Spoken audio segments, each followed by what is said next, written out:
My daughter sent me away from my own home on Christmas Day. With nowhere else to go, I ended up accepting a job inside a billionaire's estate.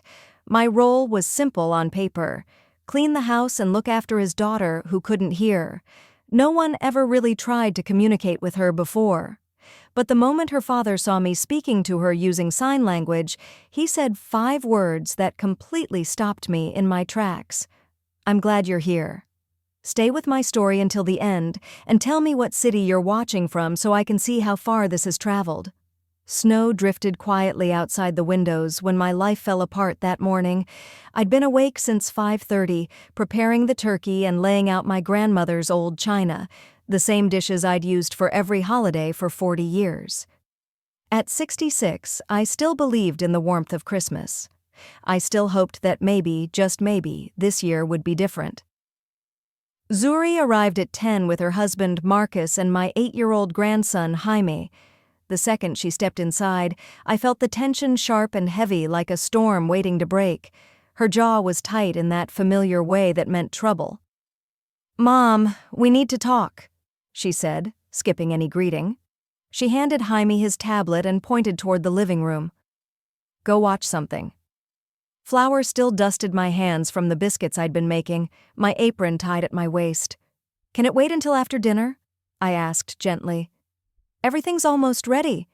I thought we could—" "No, it can't wait," she cut in.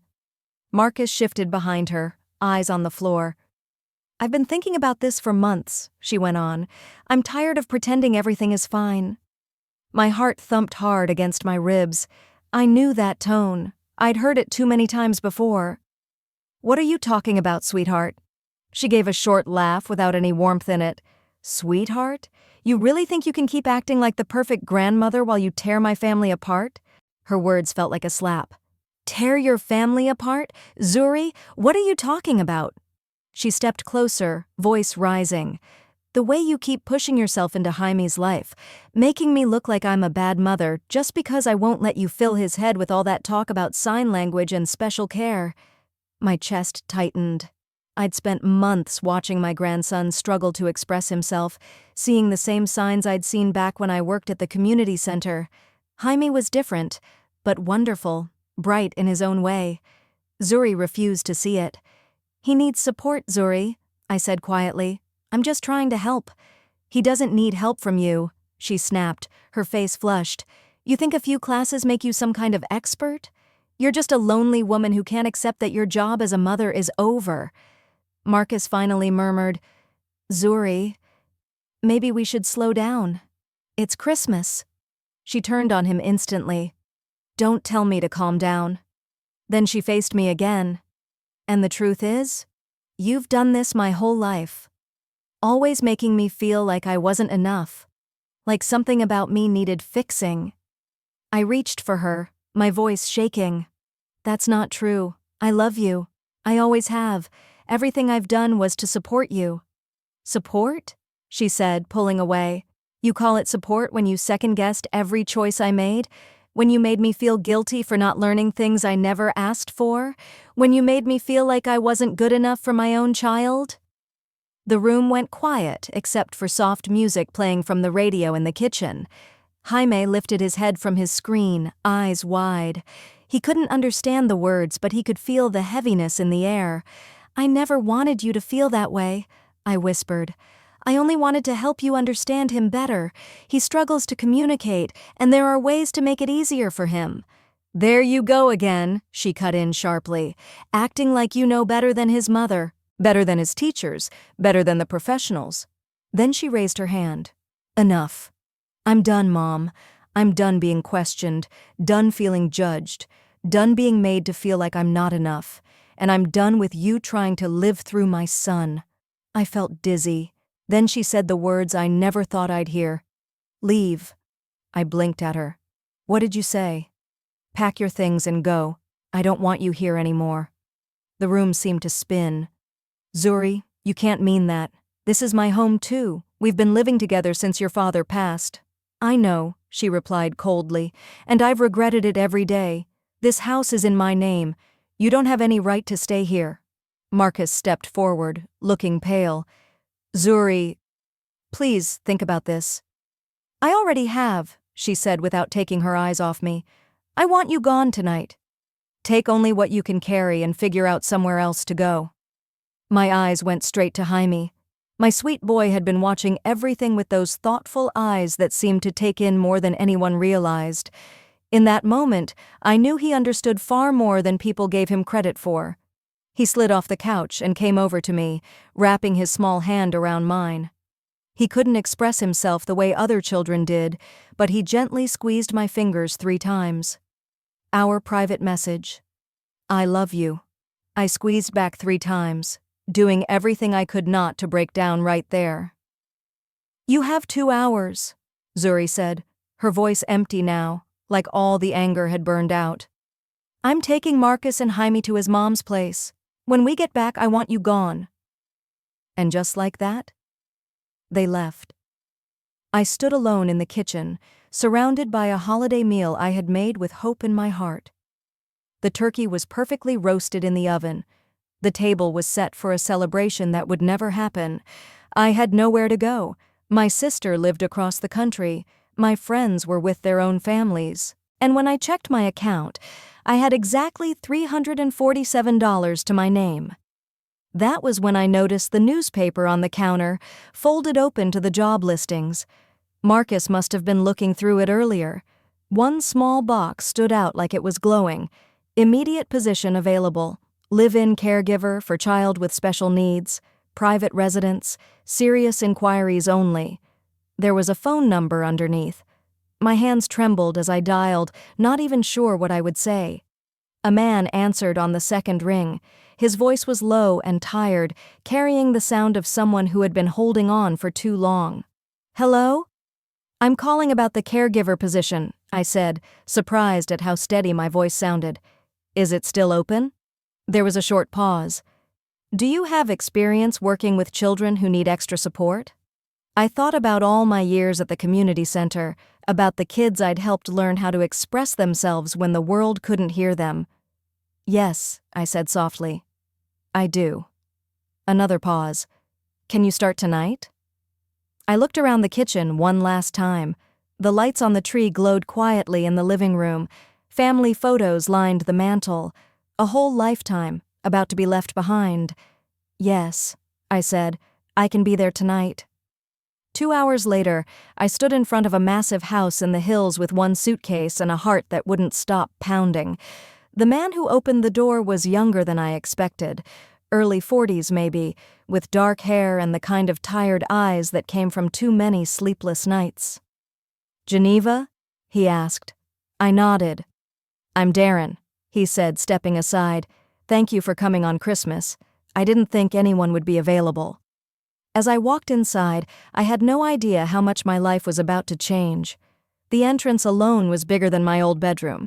Expensive artwork lined the walls, but the place felt strangely empty, like a beautiful building no one truly lived in. Emma is upstairs, Darren said carefully. She's 8. She was born unable to hear. He hesitated at the bottom of the staircase. I should tell you, she doesn't really connect with people. The last few caregivers didn't last long. Why? I asked gently. They couldn't reach her, he admitted. She gets frustrated when no one understands her, and most people stop trying. We reached a door painted a soft purple. Darren knocked once and went in. The room was filled with toys, books, and everything a little girl could ever want. But the girl sitting on the bed looked completely alone in the middle of it. Emma had dark curls like her father and the biggest brown eyes I had ever seen. She clutched a stuffed elephant and rocked gently back and forth. Emma, Darren said clearly, making sure she could see his lips. This is Geneva. She's going to stay with us for a while. Emma looked at me carefully. She was used to people coming and going. I walked in slowly and sat across from her. Then I lifted my hands and began to sign. Hello, Emma. My name is Geneva. Her reaction was instant. Her eyes widened.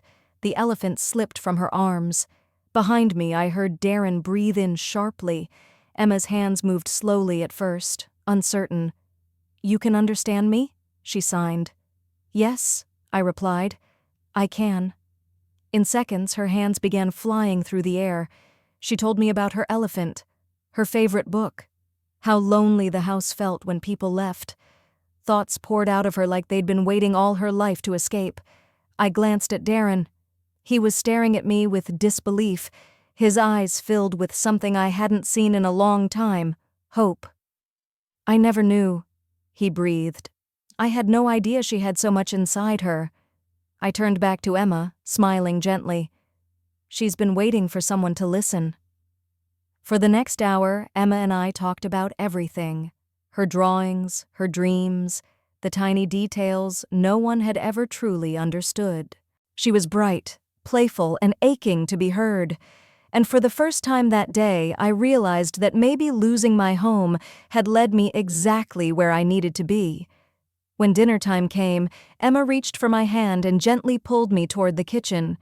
Darren had ordered pizza clearly. Cooking wasn't his strength. "She usually eats by herself," he admitted as he set plates on the counter. "She doesn't like the dining room, says it feels too stiff." Emma climbed onto a stool at the kitchen island and tapped the seat next to her, inviting me to join her. As we ate, her hands moved non-stop, telling me about everything and nothing all at once. Darren watched us as if he were witnessing something extraordinary. "How long have you known sign language?" he asked. "About 10 years, I said, taking a bite. "I started learning when I volunteered at the community center. There were a few children who needed it, and I wanted to understand them properly." "And you just kept going?" he asked. I smiled. "Once you begin, you realize how much you've been missing, how much people have to say when someone finally learns how to listen." Emma tugged gently at my sleeve and signed a question that made my heart stumble. "Are you going to leave like the others?" It felt like something struck right through me. I bent closer and signed back, slowly and clearly. "No, I'm not going anywhere." For the first time, her face softened, just a little. But it was enough. After dinner, Darren showed me to my room. It was larger than any place I'd ever called my own, with a private bathroom and a small sitting area by the window. "The pay is $1,500 a week," he said awkwardly from the doorway. "Room and meals included, of course. Is that all right?" I nearly forgot how to breathe. "That's incredibly generous," I managed. He hesitated. Emma hasn't smiled in months. Tonight, she smiled 6 times. I counted. His voice dropped. "You gave me my daughter back. There's no amount of money that could equal that." When he left, I sat on the bed, overwhelmed. That morning, I had been preparing a holiday meal for my own family. That night, I was in a mansion, caring for a child who needed me in ways I never expected. The days that followed fell into a gentle rhythm. I cooked breakfast each morning. Emma chatted with her hands through every meal while Darren looked on in quiet amazement. When he went to work, Emma and I filled our days with books, games, puzzles, and long conversations. She was eager to learn, eager to connect. On the 3rd afternoon, while we shared a snack by the window, she paused and looked at me carefully. "Why are you sad?" she signed. I struggled. "I had to leave my family," I replied. "It makes my heart heavy sometimes." "Why did you have to go?" she asked. "They didn't understand me the way you do." She thought for a moment, then nodded seriously. "Some people don't know how to see," she signed, "but you see me." My throat tightened. "Yes," I signed back. "I see you." That night, when Darren came home, Emma ran to him, signing excitedly about everything we had done that day. He tried to follow along, but his signs were still simple and uncertain. "She's telling you about the story we read," I translated. "It was about a little rabbit who learned to be brave. She says, you're teaching her to be brave too." Darren looked at his daughter, his eyes shining. "I think she's teaching me the same thing." After Emma went to sleep, we sat quietly in the living room. He poured himself a glass of wine and offered me one. I accepted, grateful for the calm moment. After a while, he spoke softly. "Can I ask you something?" "Of course." "Why did you really answer that ad on Christmas? What happened with your family?" I took a small sip, choosing my words. "My daughter decided she didn't need me anymore." He frowned. I find that hard to believe. I gave a short laugh without much humor in it.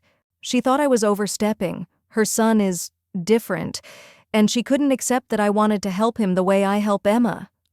Darren was quiet for a long moment. Her loss, he finally said. I sighed. Is it? The words left my lips before I could stop them. Maybe she was right. Maybe I do involve myself too much. Maybe I try to fix things that don't need fixing. He shook his head. Emma didn't need fixing, he said firmly.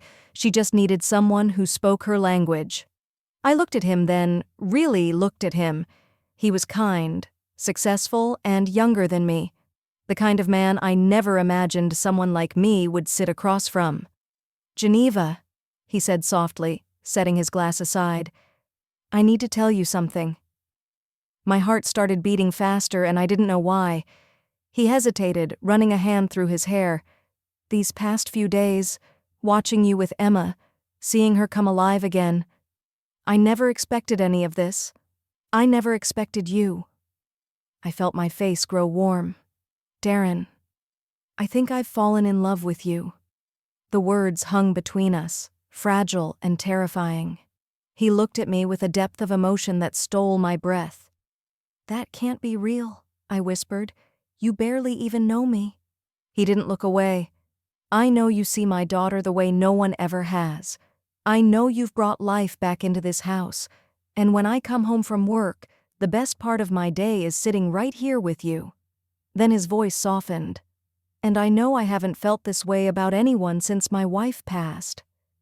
That was the moment reality rushed back in. I was 66, a woman whose own daughter had sent her away on Christmas Day. What could a man like Darren possibly see in someone like me? This is crazy, I said, standing up too fast. I should go to bed. I walked toward the stairs, but I could feel his eyes on me. Nothing was the same anymore. Upstairs, Emma slept peacefully with her stuffed elephant tucked beneath her arm. I stood in the doorway, watching her breathe. In her own way, she had been left behind, too, surrounded by people who loved her but couldn't reach her, hidden inside a quiet world because no one had taken the time to learn her language. Maybe that was why we had found each other, two souls who knew what it meant to be overlooked, but for the first time in years, I didn't feel invisible. The next morning, I woke before sunrise with Darren's words echoing in my head. I'm in love with you. Part of me wanted to believe him. Another part whispered that dreams like this were never meant for women like me.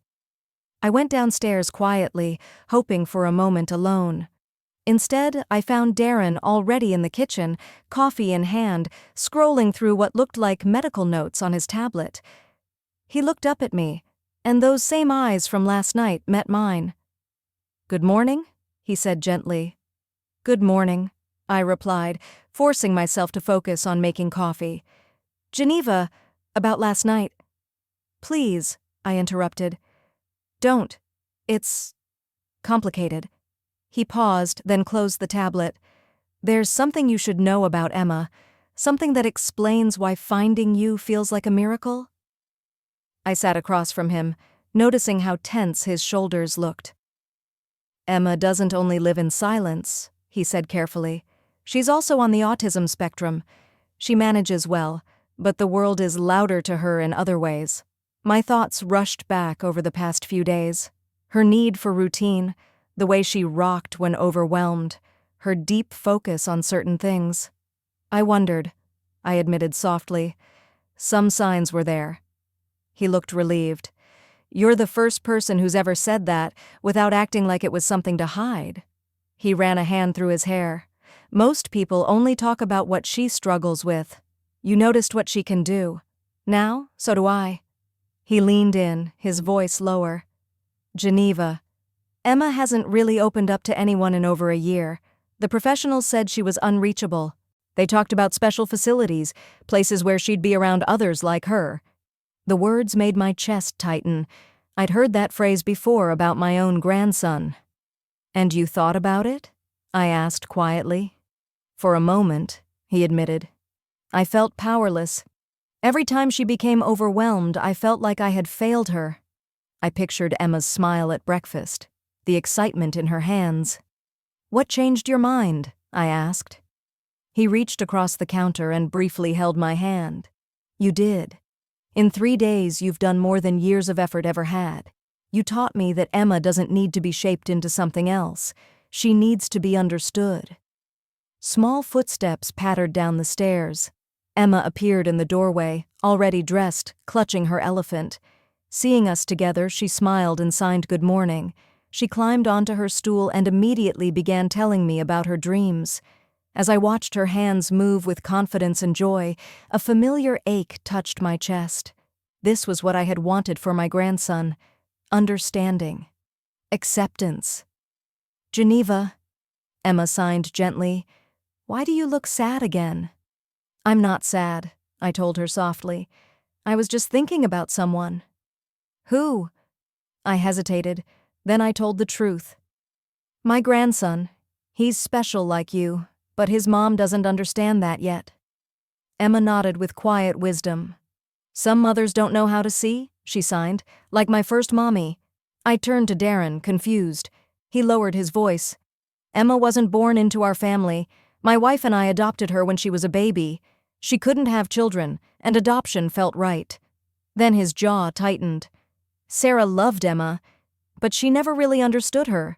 She tried, but she was afraid of everything she couldn't control." For the first time, I realized Emma hadn't only been longing for communication. She had been longing to be accepted exactly as she was. Sarah once believed adoption worked like shopping from a list. Choose the perfect baby, bring her home, and suddenly you had a perfect family. But when Emma's hearing difference was confirmed at 18 months, Sarah felt cheated. Just hearing that made my stomach twist. Darren told me she blamed everyone: the agency for not noticing sooner, the doctors for not fixing it. And in the end, she blamed him for not choosing better. But most of all, she blamed Emma for not being the child she had imagined. As he spoke, I watched Emma carefully lining up her breakfast into neat little patterns. The truth in his words was heartbreaking. I thought of my own daughter, of the anger in Zuri's voice when I suggested her son might need a different kind of support. "What happened to Sarah?" I finally asked. "She died 3 years ago," Darren said flatly. "A car accident." Silence filled the space between us. "She was leaving," he added quietly. "She had packed her things and was driving away when it happened. She couldn't handle being Emma's mother anymore." The weight of it pressed on my chest. Emma had lost 2 mothers, one through fate and one through rejection. "Does Emma know?" I asked gently. "She knows Sarah passed," he said. "She doesn't know she was leaving. She was only 5, but she understood enough." He watched his daughter the way only a protective parent could. "She's been expecting the next goodbye ever since." So that was why she'd asked if I was going to leave too. "The night Sarah passed," Darren continued, "Emma completely withdrew. Before that, she had been learning simple signs at school. She was making progress. After that, she stopped trying altogether." I looked over at Emma, who was now signing a story to her stuffed elephant, completely serious in her own little world. "The doctors said it was trauma mixed with how her mind works," Darren went on. "They told me she might never really open up again." "But she did," I said softly. "Because you saw her first," he replied. "You didn't see a problem. You saw a child who wanted to be heard." After breakfast, Darren headed to work but stopped by our table where Emma and I were starting a puzzle. "Have a good day, sweetheart," he told Emma. Then he looked at me and smiled. "Both of you." When he left, Emma watched the door for a moment before turning back to me. "He's happier now," she signed. "What do you mean?" I asked. "Since you came, Daddy smiles more. Before, he was sad, even when he pretended not to be. Children see what adults try to hide." We spent the morning working on a huge puzzle filled with bright butterflies. Emma had an incredible way of recognizing patterns, placing each piece exactly where it belonged. As we worked, she gave each butterfly a story. "This one is brave," she signed, pointing to a blue one near the edge. She flies far from home. And this one? I asked, pointing to a yellow butterfly near the center. She takes care of the little ones, Emma replied. She makes sure they are not afraid when they learn to fly. I smiled, recognizing myself in her words. Emma, I signed carefully, can I ask you about your first mom? Her hands paused for just a second, then she kept working. She didn't like me very much, she said calmly. My heart cracked. Why do you think that? I asked. She used to cry when she looked at me, Emma signed, and she never learned how to talk to me, even when Daddy tried to teach her. She placed another puzzle piece with perfect focus. She wanted me to be different. Different how? Her hands moved slower now. Not broken. I gently took her hands in mine. Emma, you are not broken. You are perfect exactly as you are. Her face lit up. I know, she signed. Daddy says that too. But it feels good to hear it from someone else. Later that afternoon, while Emma rested, I wandered through the house. It was beautiful but empty, like a place meant to impress, not to live in. There were no framed memories on the walls, no signs of warmth. Eventually, I wandered into what looked like Darren's office. Shelves of heavy books and files lined the walls. On his desk sat a framed photo that stopped me. It showed a younger Darren standing beside a blonde woman holding a toddler. The woman was striking polished and distant. She wasn't looking at the child in her arms. She was looking at the camera, and little Emma, no more than 2 years old, was leaning away from her, reaching toward her father instead. Even then she had known. That picture was taken about 6 months before Sarah passed. I turned to see Darren standing in the doorway, jacket over his arm. I'm sorry, I said quickly. I didn't mean to. It's all right, he said, walking in slowly. He picked up the frame and studied it. I keep it because it's one of the only pictures I have from that time. But now, seeing how you are with Emma. He shook his head quietly. What? I asked. Sarah never got down to Emma's level. Never learned more than a few signs. She treated Emma's silence like an inconvenience, not just another way of being. I thought about how natural it felt to sign with Emma, how normal it all seemed. She just wasn't meant to be Emma's mother, I said quietly. Darren didn't answer, but in his silence, I could tell he understood. No, Darren said quietly. She wasn't. He set the photo down and turned to me fully. But you, Geneva, the way you are with Emma, it's like you were meant to be here, meant for her. Please, I whispered. Please what? Don't turn this into something it isn't, I said softly. I'm just the caregiver. I'm staff. He took a step closer. Close enough that I could catch a hint of his cologne, close enough to see the tiny flecks of gold in his brown eyes. Are you? He asked gently. Because it doesn't feel that way to me. It has to be that way, I replied, backing up until I felt the cool edge of his desk behind me. I'm 66. You're successful, wealthy, and young. 43 isn't that young, he said with the ghost of a smile. Too young for me. Says who? The question hung in the air. Society, I thought. My daughter. That quiet voice in my head that had been telling me for years that love was no longer meant for someone like me. Geneva, Darren said softly, do you know what I see when I look at you? I shook my head. I see a woman who gave up her home on Christmas to care for a child she'd never met. I see someone who learned an entire language just to reach children who needed her. I see strength, kindness, and a heart big enough to take in a man with scars and a little girl who trusts only slowly. I'm not broken, I whispered. Neither are you, he said gently, but someone convinced you that you were, didn't they? The truth landed harder than any argument ever could. Zuri had made me feel unwanted, like I was too difficult to keep, too old to matter, and here stood a man who had everything, looking at me like I was something precious. I don't know how to do this, I admitted. Do what? Be chosen, be wanted, I said quietly. Feel like I'm enough. He lifted his hand and gently touched my cheek. Then let me show you. Before I could argue, before I could list all the reasons this didn't make sense, he kissed me. It was soft, careful, full of quiet promise, and for the first time in years, I felt awake. When he pulled back, I saw the same wonder in his eyes that I felt in my own heart. For a moment, we just stood there, two people who had found something unexpected in the middle of everything they had lost. Then fear rushed in. "I can't," I said, stepping away. "This is too much." "Geneva?" "I need to check on Emma," I added quickly and hurried past him.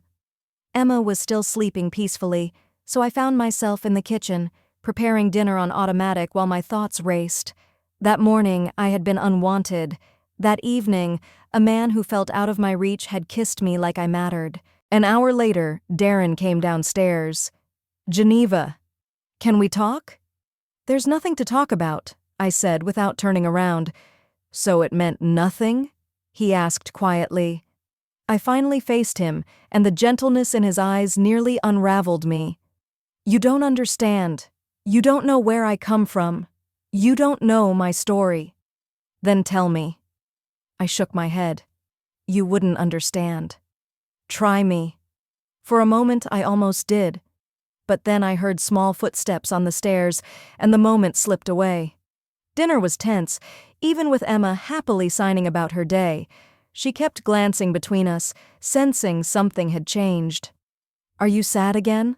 she asked me before bed. "A little," I replied honestly. "Why?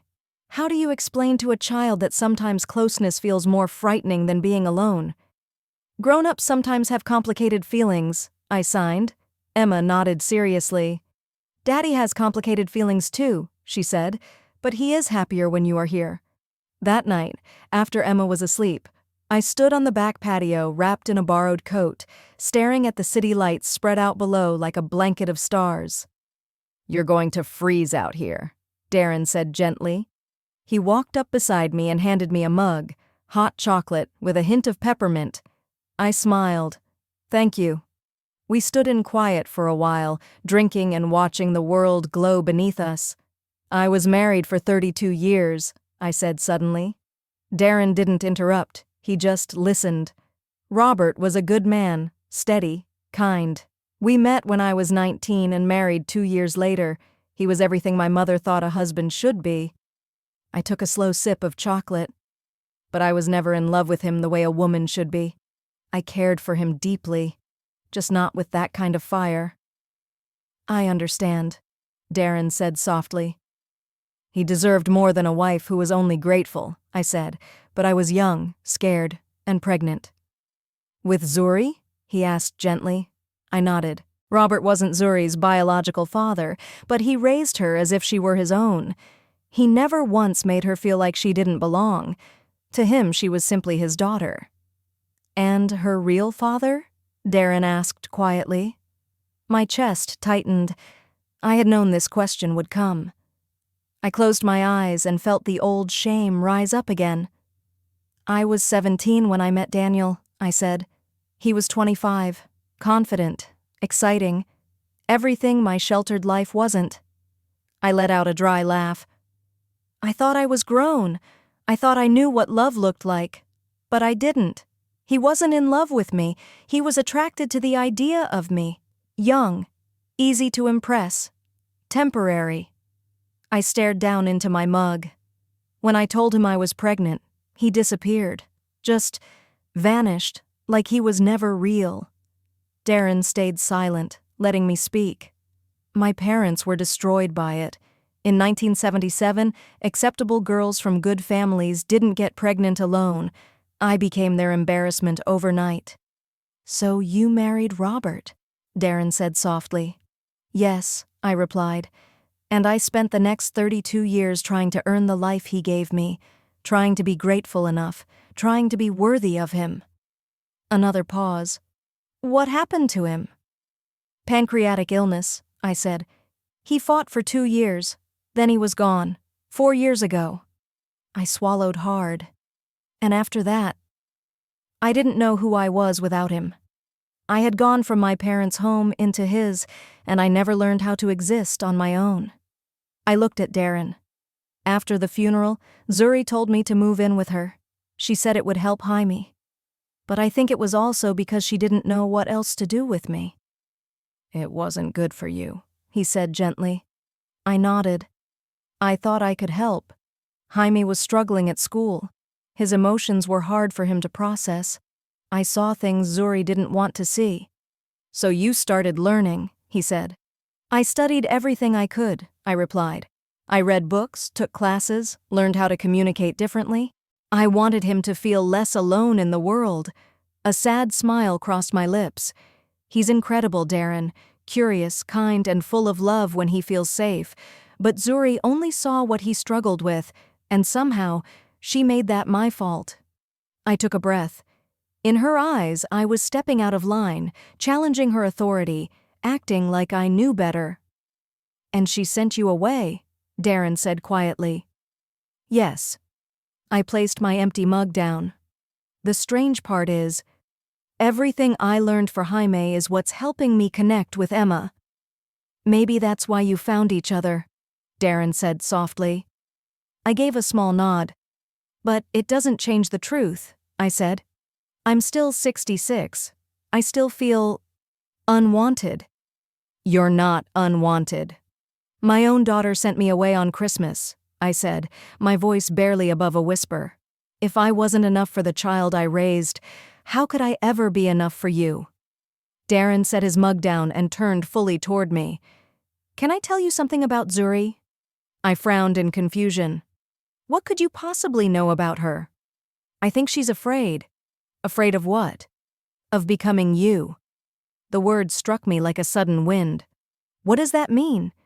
Think about it, he said. You've lived your life learning how to understand others. You don't avoid difficulty, you move toward it. You try to help people feel seen. He stepped closer. Zuri sees that, and it reminds her of what she's not ready to be. The thought landed slowly and painfully.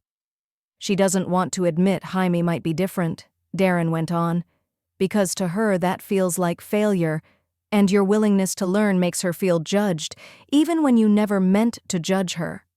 So she removed you, he said gently. Not because you were wrong, but because you were a mirror she didn't want to face. Tears slipped down my cheeks. That doesn't make it right.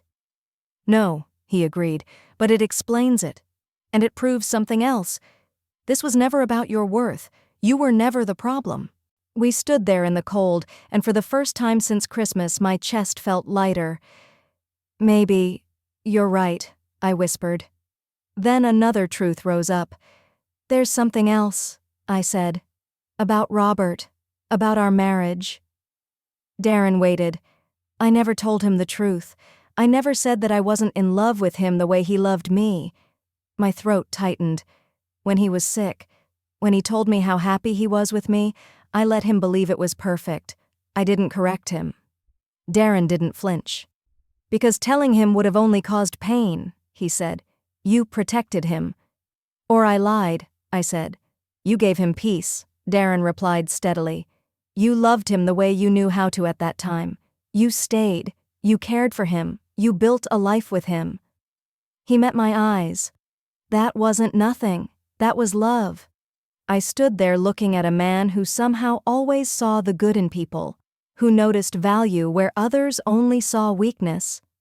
Why are you so patient with me? I asked quietly. Why aren't you walking away?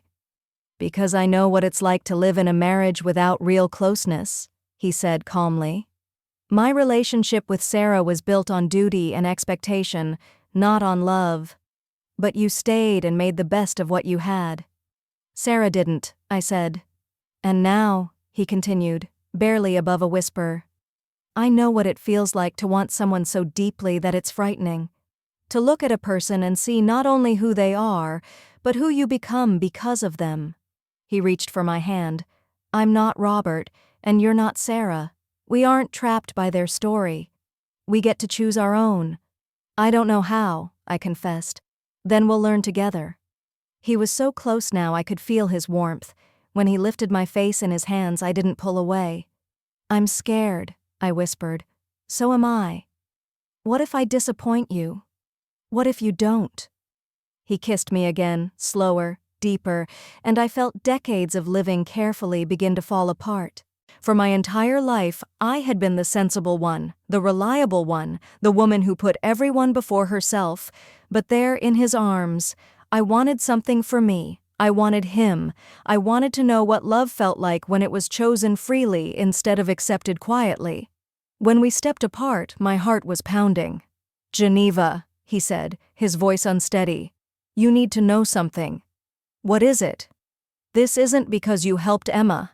And it's not because I was lonely. I'm not falling for you out of gratitude." He met my eyes. "I'm falling for you because of who you are."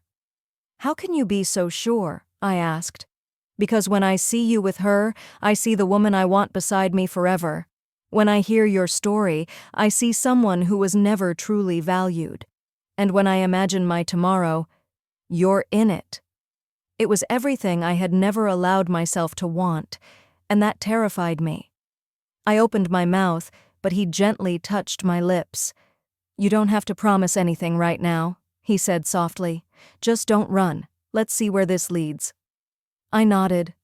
Later that night, lying in bed in a room I never imagined I'd sleep in, I thought about second chances, about the difference between settling and choosing, and about the idea that maybe the best season of my life hadn't happened yet. But first, I would have to believe that I was worth choosing. 3 weeks passed, and somehow I found myself living a life I never dreamed of.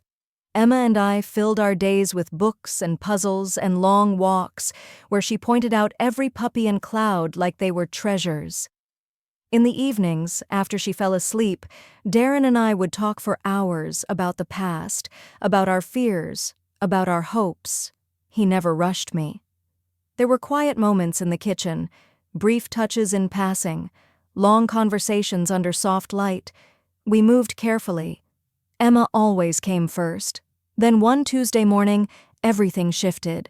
I was flipping Emma's favorite pancakes when the doorbell rang. Darren had already left for work. Emma was upstairs pulling on her shoes. I dried my hands and walked to the door. Through the peephole, my heart stopped. Zuri. She stood on the steps in a dark blazer, her hair pulled back tight, her expression as cold as winter. Behind her were Marcus, who looked uneasy, and a man in an expensive suit. With shaking hands, I opened the door. "Hello, Mother," Zuri said coolly. "Zuri," I stepped back. "What are you doing here?" "We need to talk," she said. She nodded toward the man beside her. "This is David Brennan, my lawyer." The words made my stomach drop. "Your lawyer?" I whispered. "For what?" "May we sit?" Marcus asked softly, his eyes full of apology. I led them into the living room, my thoughts racing. How did they find me? Why were they here? "Nice place," Zuri commented, glancing around. "Pretty fancy for someone just working in a house." "I'm not just working here," I said quietly. "I'm caring for a child." She folded her hands in her lap. "That's exactly what we're here to discuss." Her lawyer opened his briefcase and pulled out a folder. "Mrs. Morrison," he said professionally, "I represent your daughter's concerns about your current living arrangement." "There's nothing wrong with my living arrangement," I said, staying on my feet. "I have a job. I'm safe. I'm respected." "Are you?" Zuri shot back. "Or is a wealthy man taking advantage of your situation for cheap care?" Her words burned because somewhere deep inside, I had been afraid of that very thing. "That's not what this is?" she pressed, leaning in. "Mom, you're 66, living in a stranger's house, taking care of a child who needs special attention. Don't you see how this looks?" "I see how it looks to you," I said carefully. "But you don't know my life here." "I know enough," Zuri shot back. "I know Mr. Foster is taking advantage of you. You were emotional, alone, and easy to influence. He's separated you from your real family and convinced you strangers care more than we do." "Real family?" I let out a bitter laugh. "You sent me away on Christmas Day. You told me to leave your house and your life." I was upset, she said quickly. I said things I didn't mean, but that doesn't give you the right to disappear and make us worry. Worry? I stared at her. You never even checked if I was alive. Marcus shifted beside her. Zuri, maybe we should… No, she cut in. She needs to hear this. The man in the suit cleared his throat. Mrs. Morrison, your daughter is concerned about your ability to make decisions following recent stress. She's asked me to look into steps to protect your well-being. The words hit like ice water. Questioning my ability? I whispered.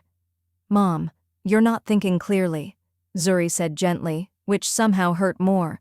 Moving in with strangers, letting someone take advantage of you, that's not normal. I'm not being used, I insisted.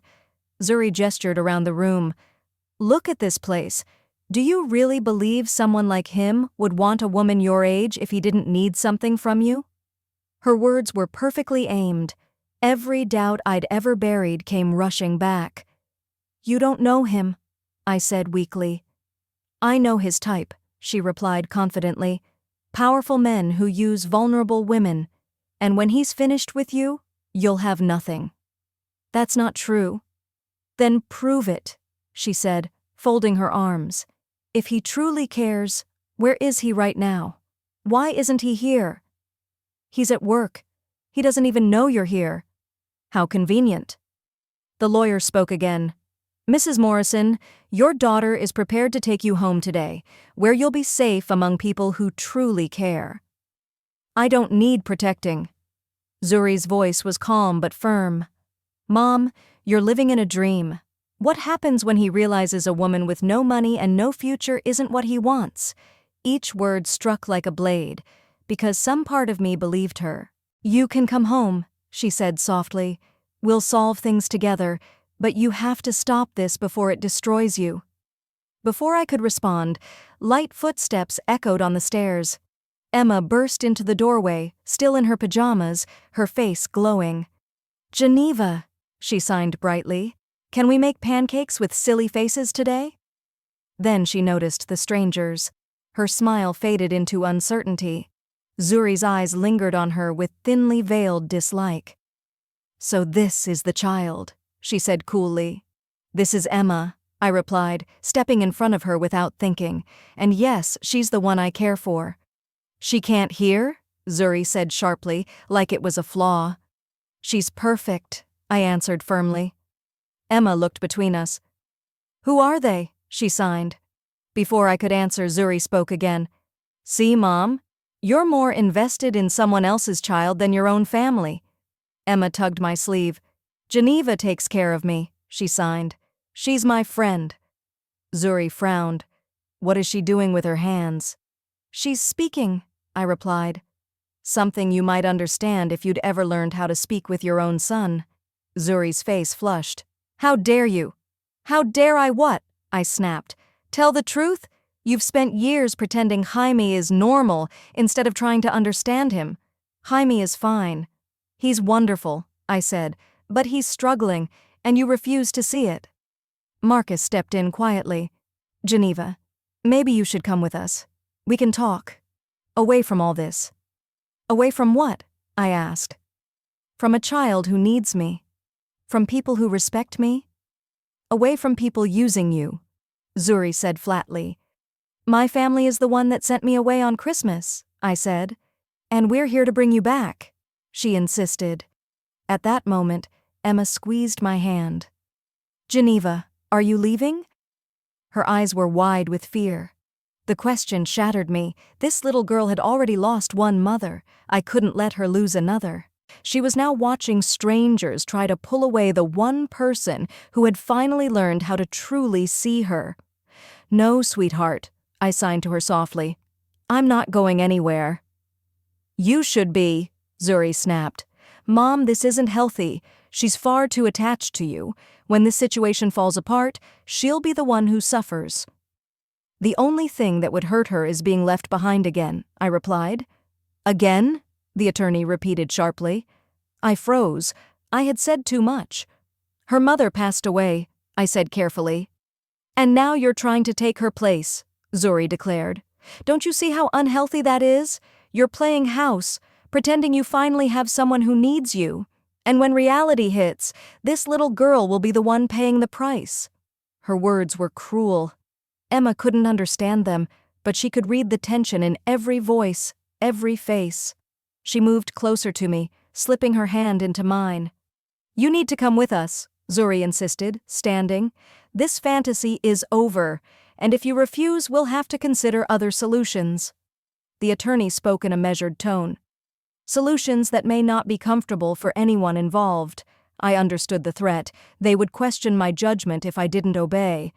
I looked down at Emma. Those wise brown eyes searched my face. She deserved better than another goodbye. But doubt crept in. What if I was fooling myself? What if I really was just a guest in a life that wasn't mine? "Geneva," Emma signed urgently. "Don't listen. Daddy loves you and I love you. You're my family." I lifted my gaze to my daughter, then to Marcus, who stared at the floor. "I need time to think," I said. "There's nothing to consider," Zuri replied. "Pack your things." I stood straighter than I had in years. "No," I said quietly. "You need to leave." Her mouth dropped open. "Leave, now." Zuri's eyes narrowed. "Fine," she said. "But I'm not done. I'll be back. And next time, I won't ask." After they were gone, Emma curled up next to me on the couch. "Are you really leaving?" she signed. I wanted to promise I never would, but Zuri's voice was still echoing in my head. What if she was right? What if I was living inside a fragile dream? When Darren came home and saw me sitting in the shadows, he knew instantly something was wrong. "What happened?" I told him everything. I watched his face carefully, looking for doubt, for guilt, for proof that my daughter had been right. All I saw was anger. "She threatened you," he said. "She actually threatened to take your choices away." "She might be right," I admitted. "Maybe I'm fooling myself." He knelt in front of me, taking my hands. "Look at me. Do you really believe what we have is fake?" I wanted to say no, but fear made my voice weak. "I don't know what to believe anymore." He stood and walked upstairs. When he returned a few minutes later, he was holding a small velvet box. My heart stopped. "What are you doing?" He dropped to one knee and opened the box. Inside was a simple, beautiful ring. "I'm proving her wrong," he said. "Geneva, will you marry me?" I stared at him. "You can't be serious." "I've never meant anything more." "Darren, we've known each other for barely 3 weeks." "I've known enough," he said steadily. "Enough to know I want a lifetime with you." He swallowed. "Your daughter made something clear today. Life is too short to wait because we're afraid. I don't want to lose you because I hesitated." "What about Emma?" I whispered. As if on cue, she appeared at the top of the stairs in her pajamas. She must have heard our voices. "Daddy," she signed slowly.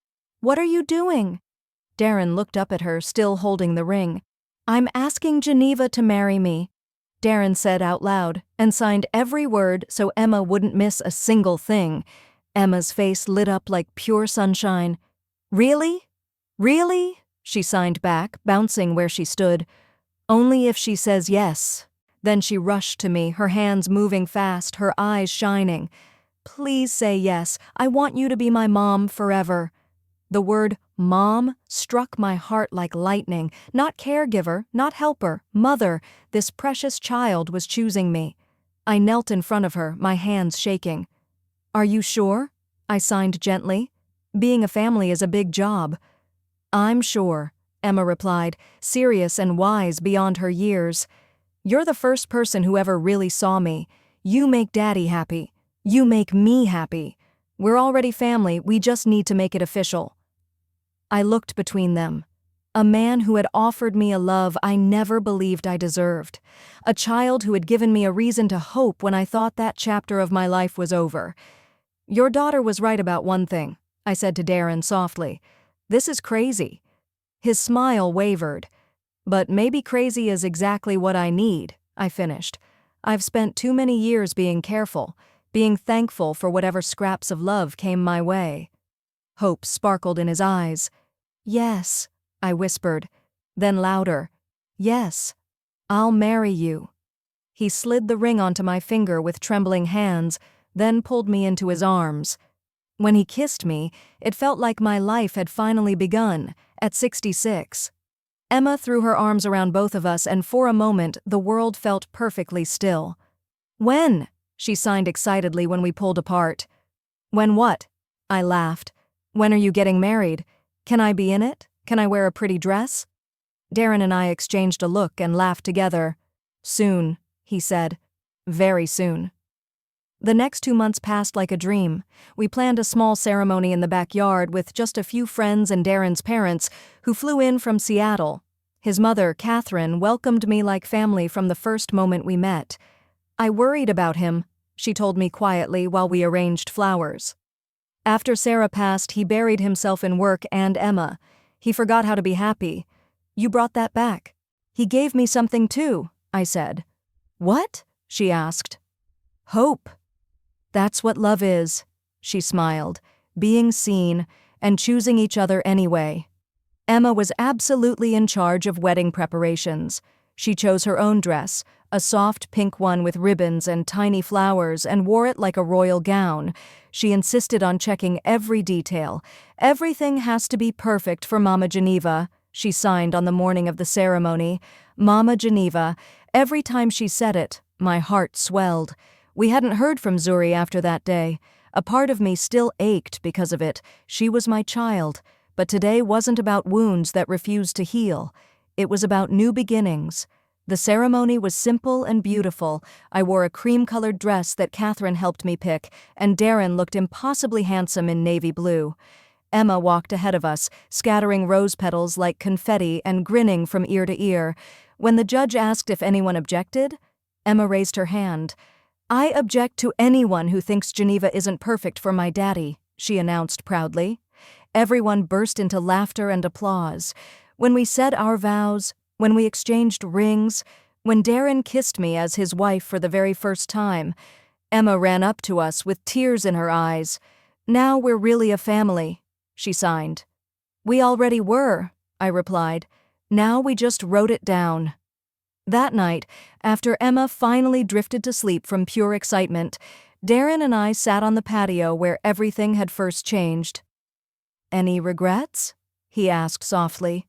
"Just one," I admitted. He tensed. "What?" "I regret waiting 66 years to find out what real love feels like." He pulled me closer. "Then we'll make up for lost time." "You think we have that much?" I teased. "My grandmother lived to 98, he said with a grin. "That gives us decades." The idea felt unreal and beautiful. "What about Emma?" I asked. "What if one day she doesn't need us as much?" "Then we find new ways to matter," he said. "Travel, help others, grow old boldly." I laughed. "I've never caused a single scandal." "Then we've got work to do," he joked. 6 months later. It was a quiet evening. Darren was in Chicago for work, and Emma was at a sleepover at her new school, a school where her deafness wasn't seen as a problem, just part of who she was. I opened the door to find Marcus standing there, tired but gentle. "Hello, Geneva," he said. "Marcus." I stepped aside, surprised. "Is everything all right? Is Jaime okay?" "He's more than okay," he said softly. Inside, over coffee, he took a breath. "I owe you an apology for letting Zuri treat you the way she did. I should have spoken up." I waited. "After you left, after the wedding announcement," he continued, "Zuri was furious. She said you'd regret everything, that it would fall apart." "And?" I asked gently. He looked at me. "Then we saw the pictures, your wedding, and Emma." He smiled faintly. "She looked truly loved." "She is," I said simply. "And you?" he asked. I smiled. "I am too." Anyone could see it, even Zuri. According to Marcus, she had finally started to wonder if she had been wrong about more than just me. He set his cup down slowly. "Geneva, she took Jaime to a real specialist this time, not the doctor who kept saying he would grow out of things." My heart jumped. "And," I asked, barely able to breathe. You were right, Marcus said softly. Jaime is on the autism spectrum, and everything you tried to tell us about communication, about understanding how his mind works, you were right about all of it. Tears filled my eyes. How is he now? So much better. He's learning sign language and other ways to express himself. He's happier, more confident. He's still Jaime. But now we understand him. His voice trembled. I keep thinking how different everything might have been if we had listened to you sooner. The important thing is that you're listening now, I said gently. Marcus nodded. Zuri wants to see you, he added. She wants to say she's sorry. I sat quietly, letting the words settle. She's ashamed, Marcus continued, of what she did, of putting her pride ahead of her own child. She doesn't expect forgiveness, but she hopes. Hopes for what? I asked. That maybe one day you'll want to be part of Jaime's life again. And maybe, if she's lucky, part of hers too. I thought about my grandson's smile, about my daughter's fears, about everything that had been lost, and everything that might still be healed. Tell her she can call me, I said at last. We'll start there. Relief spread across Marcus's face. She'll be so grateful. One thing, I added softly. I'm not the same woman who left her house that Christmas. I have a family now. A life that finally feels right. If Zuri wants to be part of it, she has to accept that. He nodded. I think she's ready. After he left, I called Darren in Chicago. How do you feel? He asked. Hopeful, I said, but careful. I won't let anyone harm Emma or disturb what we've built. I know, he said warmly. That's one of the things I love about you. You protect the people you love even when it's hard. That night, Emma and I talked by video while she stayed at a friend's house. Mama Geneva, she signed. Katie's mom says you have a grandson. I do, I smiled. His name is Jaime. Will I ever meet him? I thought about it carefully. Maybe one day. She grinned. I'd like a cousin. Katie has lots of them, and they're fun. Her innocent hope touched something deep inside me. We'll see what the future brings, I told her. 3 weeks later, Zuri finally called. At first, the conversation was stiff and awkward, but slowly, between apologies and honesty, something fragile began to grow again. A month later, she visited, this time bringing Jaime with her. I worried about how Emma and Jaime would get along, with their different needs and ways of communicating. I didn't have to. In minutes, Emma had taken him by the hand and led him through the house like a proud guide. They spoke in a mix of signs, gestures, and shared understanding only children seem to find so easily. She's wonderful with him, Zuri said quietly as we watched through the window. She knows what it feels like not to be understood, I said. Zuri hesitated. Is that what I did? I didn't understand him? You were afraid, I said gently. Fear makes good people choose badly sometimes. She sighed.